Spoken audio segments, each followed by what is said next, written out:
Hello, this is advocate Himanshu and welcome to all of you. Court marriage procedure in Delhi. Delhi के अंदर court marriage का proper procedure क्या है? लोगों के दिमाग में हमेशा से ये बात रही है और रहती भी है, जो शायद वीडियो देख रहे होंगे उनके दिमाग में भी एक परसेप्शन बिल्कुल होगा ये सेट कि हमको कोर्ट मैरिज दिल्ली से करनी है। दिल्ली की कोर्ट मैरिज एक सेंट्रल कोर्ट मैरिज होती है, इसकी पावर ज्यादा होती है, बाकी हम कहीं से भी करेंगे तो उसकी पावर कम होती है। बिल्कुल नहीं, ये जो मैरिज है, मैं इसका मतलब ये नहीं कह रहा कि आप दिल्ली से ना करें। मैं आपको सिर्फ बता रहा हूँ जो दिमाग में आदमी के परसेप्शन होता है कि भाई नहीं, जो हम दिल्ली से करेंगे वही मजबूत है, ये सेंट्रल है, केंद्र सरकार द्वारा दिया गया है। बिल्कुल नहीं, मैरिज और उसका रजिस्ट्रेशन एक स्टेट अथॉरिटी प्रोवाइड कराती है। दिल्ली के अंदर भी जो स्टेट गवर्नमेंट है वही प्रोवाइड कराती है। ये कोई सेंटर का सर्टिफिकेट नहीं है, ये स्टेट का ही है। हर जगह स्टेट के सर्टिफिकेट ही होते हैं, राइट। यहाँ के कोई प्रोविजंस चेंज नहीं है, सेम ही प्रोविजन है। आप कहीं से भी हैं यहाँ के कर सकते हैं, पर थोड़ा सा टाइम लगता है। 2 से 3 दिन का टाइम दिल्ली के अंदर लगता है। आप कहीं से भी हैं यहाँ के कर सकते हैं, अगर दोनों एक ही धर्म के हैं तो, और वो भी दोनों हिंदू हैं अगर, तो यहाँ पर आके आप कर सकते हैं। दिल्ली के अंदर दोनों अगर मुस्लिम हैं तो उसके अंदर थोड़ा सा प्रोसेस में टाइम में ज़्यादा लगता है। तो अब बात करते हैं कि होता किस तरीके से, क्योंकि दिल्ली में आने वालों के जो दिल्ली आते हैं करने के लिए, क्योंकि मोस्टली दिल्ली में दिल्ली से ज़्यादा बाहर के लोग करते हैं। अगर दोनों लोग दिल्ली के हैं, दोनों में से कोई भी एक दिल्ली का है तो कोई दिक्कत नहीं है, आप दिल्ली से करते हैं। लेकिन उसके बाद भी कुछ चीज़ें जो हैं वो आपको ध्यान रखने वाली हैं। ये दिल्ली में टाइम कितना लगता है? पहली बात, दिल्ली में 2 से 3 दिन का टाइम लगता है। दूसरा, जो प्रोसीजर है लीगल, वो किस तरह से चलता है, क्या प्रोसीजर है दिल्ली के अंदर जो किया जाता है। क्योंकि कई बार दिल्ली एनसीआर के नाम पे शादी आपकी यहाँ कराई जाती है दिल्ली के अंदर, और आपका रजिस्ट्रेशन कराने के लिए आपको भेजा जाता है एनसीआर यानी कि गाजियाबाद। वहां पर एक कोई सर्टिफिकेट लगा के उसका, और फिर उस चीज का रजिस्ट्रेशन वहां पे कर दिया जाता है, जो कि बिल्कुल गलत है। आप अगर दिल्ली से करना चाहते हैं तो दिल्ली में ही मैरिज करें और दिल्ली से ही उसका रजिस्ट्रेशन कराएं। अगर आप लोग बाहर से आकर दिल्ली में मैरिज और रजिस्ट्रेशन कराना चाहते हैं, कोर्ट मैरिज करना चाहते हैं, तो आर्य समाज अगर आप करते हैं, मैरिज जो आपकी होगी वो दिल्ली में अगर हो रही है तो उसका रजिस्ट्रेशन दिल्ली में ही करें।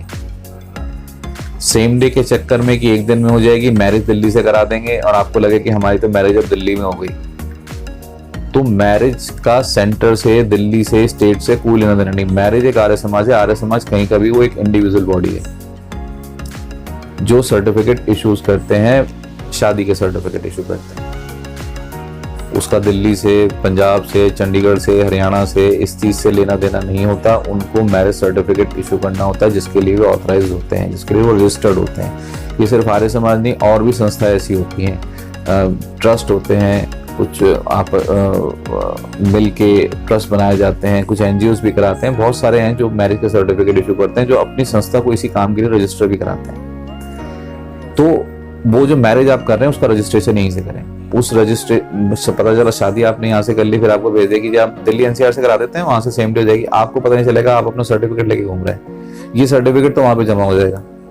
वहां पे क्या हुआ, ये जो सर्टिफिकेट था ओरिजिनल, ये तो ले लिया, वहां एक सर्टिफिकेट जो है वहीं का बना के गाजियाबाद का वो लगा दिया, और वो लगाने के बाद आपका सर्टिफिकेट रजिस्ट्रेशन हो गया। और बाद में जब आपने देखा, बहुत से लोग देखते भी नहीं है कि प्लेस ऑफ मैरिज में क्या लिखा है, क्योंकि जब तक अगर आप दिल्ली के अंदर मैरिज कर रहे हैं, शादी कर रहे हैं, अगर आप बाहर के हैं, दिल्ली से बाहर के हैं और दिल्ली में आके मैरिज कर रहे हैं, तो उसका रजिस्ट्रेशन सिर्फ दिल्ली में ही हो सकता है, या फिर आप जहाँ के हैं वहां करा सकते हैं। अगर उसको गाजियाबाद कराने के लिए जाते हैं सेम डे के चक्कर में, तो वहां पर एक लोकल सर्टिफिकेट बना के उसके अंदर लगा दिया जाता है कि शादी यहाँ पर। वही मामला गलत हो गया, क्योंकि आपको प्लेस ऑफ मैरिज जहाँ पर दिखाया गया गाजियाबाद में, वहां तो आपकी शादी हुई नहीं, शादी तो आप दिल्ली में कर चुके हैं। सर्टिफिकेट आपसे कह दिया कि सर्टिफिकेट तो हम जमा कर देंगे, और आपको जो सर्टिफिकेट मिला ही नहीं वहां से, आप एक कोर्ट का सर्टिफिकेट लेके घूम रहे हैं, उस पर प्लेस ऑफ मैरिज गाजियाबाद पड़ी है। कल को अगर वहां पे वेरिफिकेशन हुई तो आपका कोई रिकॉर्ड नहीं मिलेगा, क्योंकि वो रिकॉर्ड वहां है ही नहीं। आपके दिमाग, आपका परसेप्शन सेट करने के लिए क्या हुआ कि आपको दिल्ली बुलाया गया, दिल्ली में आपकी शादी करा दी गई और आपको रजिस्ट्रेशन वहां से करा दिया। आप खुश हैं कि मैंने दिल्ली में शादी कर ली, जबकि आपने सारा काम गड़बड़ कर दिया। आप यही काम गाजियाबाद से सेम डे 3 घंटे में कर सकते हैं। आप दिल्ली में, ये नहीं कि दिल्ली में ना करें, दिल्ली में बिल्कुल करें, आपके पास टाइम है, आप बिल्कुल कर सकते हैं, लेकिन दिल्ली में करने के लिए 2 से 3 दिन का टाइम लगता है। और दिल्ली में अगर आप बाहर के हैं, दिल्ली में आके मैरिज कर रहे हैं, तो उसको यहाँ पर ही रजिस्टर कराएं, दिल्ली में ही। सेम डे के चक्कर में दिल्ली एनसीआर में या किसी और जगह जाके उसका रजिस्ट्रेशन आता है, वो चीज बिल्कुल भी लीगल नहीं है। उम्मीद है आपको इसमें समझ में आ गया होगा कि दिल्ली में किस तरह से होती है। अगर आप दिल्ली से करना चाहते हैं या गाजियाबाद से सेम डे 3 घंटे के अंदर अगर आप करना चाहते हैं मैरिज, तो हमारा नंबर ऊपर दिया गया है, आप हमें कॉल कर सकते हैं सुबह 10 से लेकर 8 बजे तक। उम्मीद है आपको वीडियो पसंद आई होगी। मिलते हैं अगली वीडियो में।